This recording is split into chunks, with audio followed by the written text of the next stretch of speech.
ተባሉ። አቡነ ተክለ ሃይማኖት ባህታዊ ነበሩ በዛ ሰዓት። በአጋጣሚ በዛ ሲያልፉ ተጠየቁ። ዶሮውን አዳመጡት፣ ሰሙትና መልእክቱ የኔን ጭንቅላት ቆርጦ የበላ ለዘላለም ይነግሳል ነበረ የሚለው ድምፁን በደንብ ተረድተው ወደ ፈጣሪያቸው ወደ እግዚአብሔርም ጸሎት ካደረጉ በኋላ ይሄን ነገር ይነግሩታል ለዶሮ ባለቤት።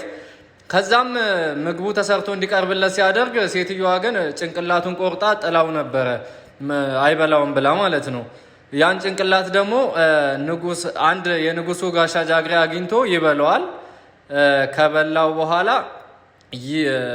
እንትን ይላል ማለት ነው፣ ይነግሳል። ያ ንጉስ ባለ ዶሮ እንዴት የዶሮ ጭንቅላት የት ሄደ ብሎ ሲፈልግ ያው ለአንተ አልተፈቀደልህም ብለው አቡነ ተክለ ሃይማኖት ይነግሯቸዋል። ከዛም ያደራድሯቸዋል።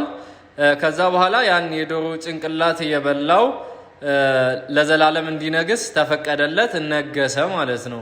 ይሄ ንጉስ ማን ይባላል ነበረ ጥያቄ የሆነው ይሄ